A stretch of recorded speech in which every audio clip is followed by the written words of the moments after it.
자, 이번 시간에는 여기 제목 보다시피 재무제표 작성 표시와 일반 원칙. 요거는 회계를 위한 공부보다는 시험을 위한 공부예요. 그냥 암기를 좀 해야 되는 부분입니다.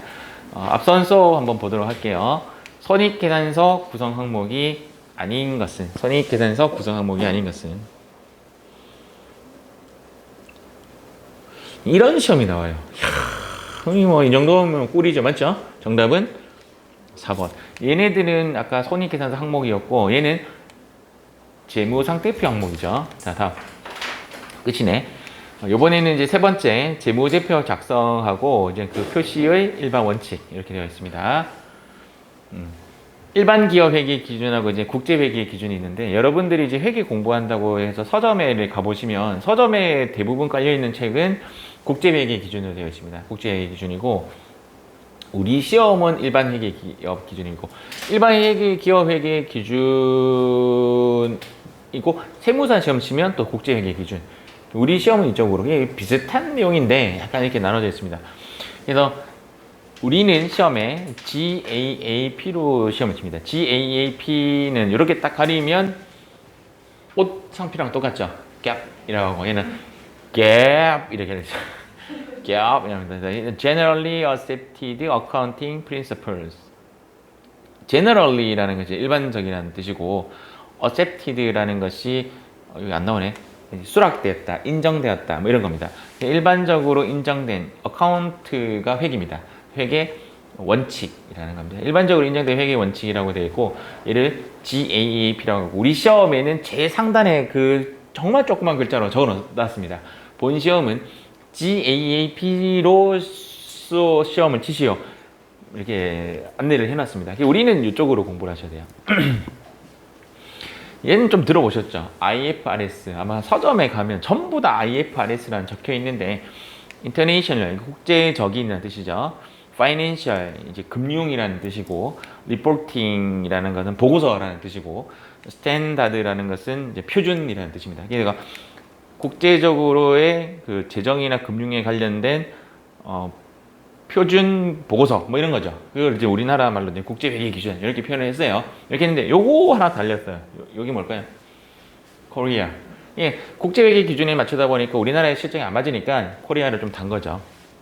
근데 얘는 이제 왜 만드냐면, 우리나라에 투자하는 그 주주들이 우리나라 사람만 있는 거 아니잖아요. 외국도 있잖아요. 그래서 외국 투자를 받아야 하는 그런 회사들, 쉽게 이야기해서 상장된 회사들은 IFRS 기준으로 써야 됩니다. 이제 우리 규정이 이렇게 되어 있고, 상장 안 된 거를 뭐라고 하냐면 비상장이라고 합니다. 비상장 회사는 일반 기업 회계 기준을 쓰면 됩니다. 여기서 시험에 나오는 건 단 하나도 없습니다. 아시겠죠? 그냥 이제 상식적으로 알고 넘어가는 겁니다. 어쨌든 우리는 시험에 GAAP다라고 보시면 되는데, 실제적으로 비상장 기업은 성장을 하게 되면 상장을 할 수가 있겠죠. 그 당시에는 일로 바꿔줘야 되는 작업을 해야 되고, 처음부터 비상장인데도 불구하고 IFRS로서도 무방합니다. 무방. 느낌상 얘보다는 얘가 상위에 있다라고 생각하시면 돼요. 단 상장 기업은 비상장 기업의 이 기준인 GAP로 작성해서는 안 된다.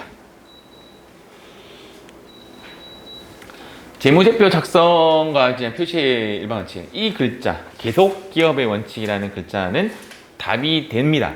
답이 됩니다. 보기에 나왔을 때 답을 선택할 수 있는 그런 보기인데요. 일단은 이렇게 말씀드릴게요. 좀 쉽게 접근해서, 문제에 계속이라는 글자가 나옵니다. 문제에 계속이라는 글자가 나오면 일단은 의심하지 말고 얘가 답입니다. 그렇게 생각하면 조금 편해요. 아닐 수도 있지만 제 느낌상 대부분의 계속 기업의 원칙이 답이었을 때는 문구에 계속이라는 말이 보였어요. 계속 기업의 원칙이라는 것은 우리 회사는 내년에 계속 존재할 것이다 라는 가정하에 작성을 한다라는 거예요. 그래서 우리가 물건을 사와요. 내가 내일 폐업할 거야. 내일 폐업할 건데 오늘 뭘 샀냐면 저 기계 장치를 샀어. 그럴 리 없죠. 기계 장치를 산 이유는 저걸 가지고 샀으니까 한 5년 동안은 해 먹어야지, 이런 생각을 갖고 하죠. 그래서 가장 대표적인 게 감가상각이에요. 감가상각이라는 개념이 사자마자 비용 처리하는 개념이 아니라 세월이 지나면서 비용 처리하는 거예요. 그림으로 그린다면 이렇게 사와서 이만큼을 자산으로 인식을 하고요. 이렇게 딱 잘라서 감가상각 B라는 비용으로 처리를 하고, 그 다음 해에는 요만큼 감가상각 B라는 개념으로 비용 처리하고, 그 다음에는 이만큼 감가상각이라는 개념으로 B 처리하고, 이렇게 하면서 점차적으로 비용 처리하는 거예요. 시간이 지남에 따라. 이것을 감가상각비라고 합니다. 그래서 감가상각이 존재한다는 의미가 계속기업의 원칙하고 좀 맞물려 들어가요. 계속기업의 원칙이 답인데 오답으로 나오는 단어가 청산기업입니다. 우리 회사는 내년에 폐업하고 문 닫을 거예요 라고 하는 회사가 청산기업의 원칙이에요. 이해하셨죠? 계속기업의 원칙이라는 것이 있고 청산기업의 원칙이라는 것이 있는데, 청산기업의 원칙은 문 닫는 건데 답이 될 수는 없습니다. 물론 청산기업의 목적으로 재무제표 작성할 수 있습니다. 사실은. 그래서 우리 뭐 좀 기억나는지 모르겠지만 저기 삼산동에 그 현대해상 사거리에 있었던 동양정금증권이 문 닫았죠. 기억납니까? 코리아나 호텔 문 닫았죠. 아니면 너무 옛날로 가나? 그래서 그 문 닫을 때 오늘 문 닫고 문 땅 이렇게 안 닫습니다. 문 닫을 때도 폐업 절차를 밟아 나갑니다. 이게 주주들에게도 남아있는 돈 분배하고 남아있는 재산들이 있을 거 아니에요. 책상도 있고 빔 프로젝트 있고 차도 있을 것이고 그런 것들 다 매각해가지고 그 다 정리해가지고 남아있는 퇴직금 주고 주주들에게 돈 다시 배당해주고 뭐 이런 절차를 밟습니다. 절차 받는데 이제 한 해가 끝이 나면 재무제표 작성을 해야 됩니다. 그때는 청산기업의 목적으로 하는 거죠. 이해가죠? 그럴 수 있다 이거예요. 있지만 우리는 원칙을 따지면 얘가 답입니다. 두 번째, 재무제표 작성 책임은 경영진에게 있다. 오답으로 나오는 게 회계 담당자라는 말이 나와요. 재무제표 작성에 대한 책임. 성일 씨가 재무제표를 작성을 딱 해갖고 CEO한테 딱 보고를 했는데 CEO가 하나도 몰라 회계를. 회계를 할 줄 모르니까 뭐만 해주는 거야. 도장만 딱 받고 어이 수고했습니다 하고 딱 갔는데 성일 씨가 오늘 또 성일 씨 나쁜 비유를 내가 씩 웃으면서 가는 거야. 나중에 봤더니 재무제표를 좀 어떻게 조작을 했어. 책임은 누구한테 있다? 이해가죠? 경영진에게 있다 이거예요. 이거 드라마 되게 많이 나와요. 드라마에 보시면 그때 내가 기억나는 드라마도 그 빵가게 드라마였는데 빵가게 그 CEO가 그냥 대표가 빵을 대빵 잘 만드는 거야. 이해가시죠? 뭐 유명한 빵집 빵 만드는 완전히 그냥 그건데 밑에 있는 사람이 장부 조작해가지고 그 사람 감옥 가는 거. 그러니까 자기는 계속 외치죠. 나는 빵밖에 만들 줄 모른다. 이게 변명이 되면 안 돼요. 이해가죠? 알아야 돼요. 경영진들은 회계를 알고 있어야 돼요. 그래서 재무제표 작성 책임이 본인한테 있다는 걸 알고 있어야 됩니다. 그래서 회계 담당자가 아니라 경영진에게 있다는 거. 요것도 시험에 나옵니다. 아시겠죠? 자, 공정한 표시. 요렇게 표현을 하는데 저는 어릴 때 플라모델 대회 뭐 이런 것이 있었어요. 이런 거. 플라모델 대회. 지금도 있는지 모르겠지만 제 초등학교 때는 플라모델을 사서 플라모델을 만들어서 대회 나가서 이렇게 전시를 하면 거기에 대해서 점수를 해서 상을 주는 거였는데 뭐 항상 뭐 상을 타지 못했죠. 저는 상을 타지 못했죠. 근데 정말 잘 만드는 친구들은 리얼하게 만들죠. 그 로봇 막 이렇게 하면 이렇게 실제적으로 만드는데 근데 지금 돌이켜 보면 채점 기준을 정확하게 이야기해 줘야 돼. 채점 기준이 뭐냐면 사실은 그 설명서대로 적으시오라고 해야 되는 거지. 그럼 설명서대로 그대로 만든 사람이 제일 잘 만든 거지. 이해가 되죠? 그 설명서대로 만들었다는 것을 공정한 표시라고 합니다. 지금 설명서가 뭔데요? 예지라는 거지. GAAP 기준으로 만든 것을 공정하게 만든 것이다. 이렇게 봅니다. 얘는 시험에 잘 안 나와요. 얘는 안 나와요. 지금 시험에 나오는 놈은 요거 동그라미, 요거 강한 동그라미. 얘도 강한 동그라미. 얘는 어제 이야기했죠? 했던 것도 반복적이니까 패스.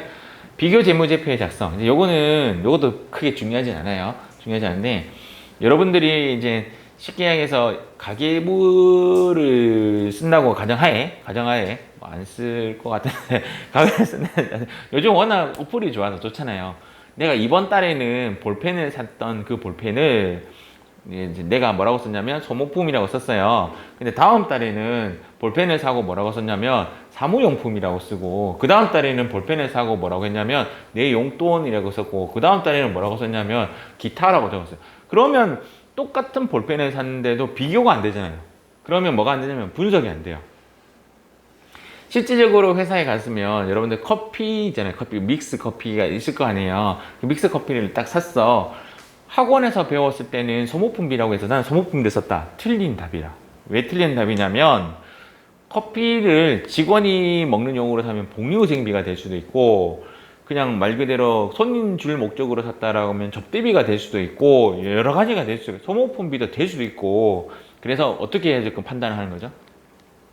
내가 입사를 했어. 가장 정답은 뭐냐?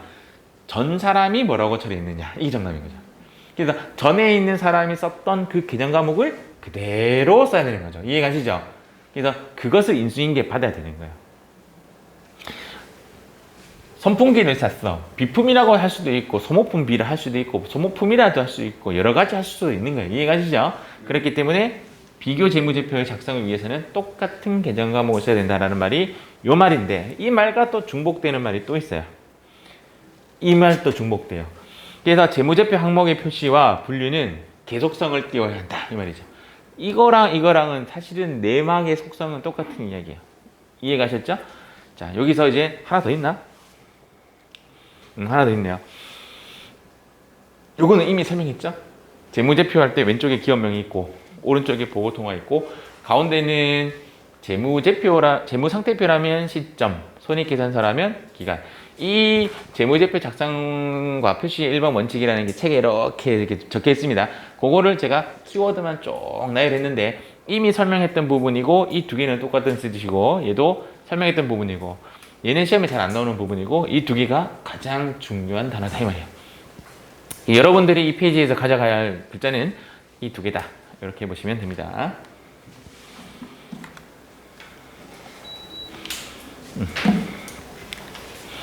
자, 네모난 한 칸 한번 채워보도록 하겠습니다. 이게 뭐였죠? 계속. 여기는 경영진. 여기는 안중요하면 통합. 이렇게. 오케이.